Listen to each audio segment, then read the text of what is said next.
Dear friends, we share the most exciting stories.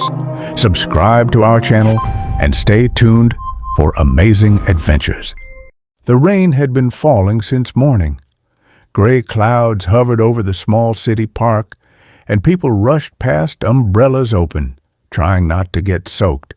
But Ethan, a tired single dad in his 30s, sat quietly on a worn-out bench, watching his 6-year-old son Oliver chase puddles in his yellow raincoat. Ethan's hands were cold from the auto repair shop. His clothes smelled faintly of oil, and in a crumpled brown paper bag lay the only lunch he could afford, one peanut butter sandwich. He smiled faintly as Oliver laughed, splashing water everywhere.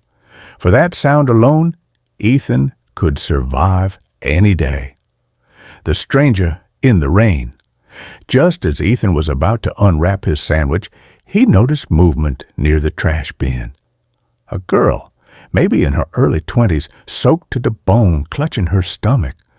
Her designer jacket was torn, makeup smudged, and yet her eyes, green, desperate, told a story of hunger and exhaustion.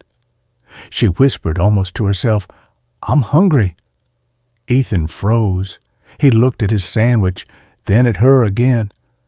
She didn't look like someone who belonged on the streets, yet there she was, trembling, lost. Without thinking twice, he stood up, walked over, and handed her the sandwich. "Here," he said softly.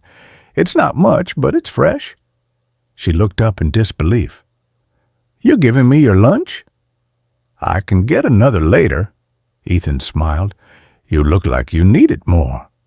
She took a bite slowly, gratefully, and tears rolled down her cheeks. A brief connection. For the next few minutes, they sat quietly under the park shelter. She told him her name was Emily. She'd been arguing with her father and left home impulsively, phone dead, wallet forgotten.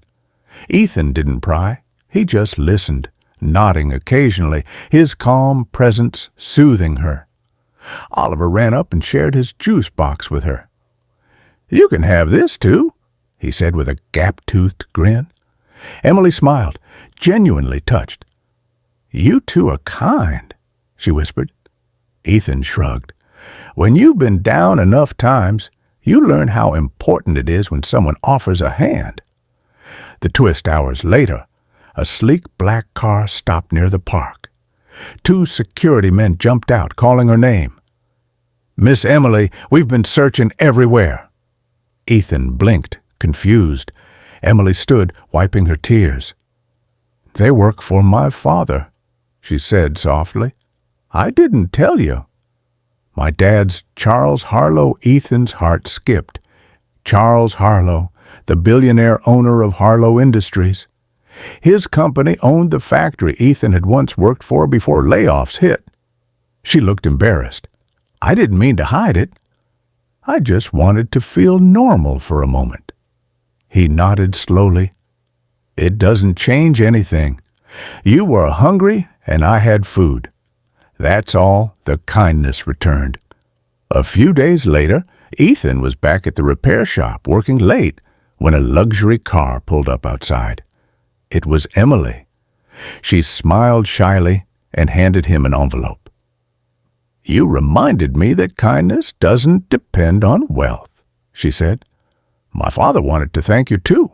There's a job opening at Harlow Motors. Manager position, full benefits. You deserve it." Ethan stared in disbelief. Inside was an offer letter and a note written by Charles Harlow himself. "For the man who shared his last sandwich. Our company could use people like you." The heartfelt ending weeks passed.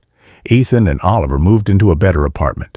On weekends, they often met Emily at the park. Now friends, their bond was built not on wealth, but humanity. One day, Oliver tugged Emily's sleeve and said, "You still hungry?" Emily laughed, handing him a sandwich. "Always, for friendship." The 3 of them sat together on the same old bench, the sun finally breaking through the clouds. Ending message. True wealth isn't measured by money. It's measured by how much of your heart you're willing to share.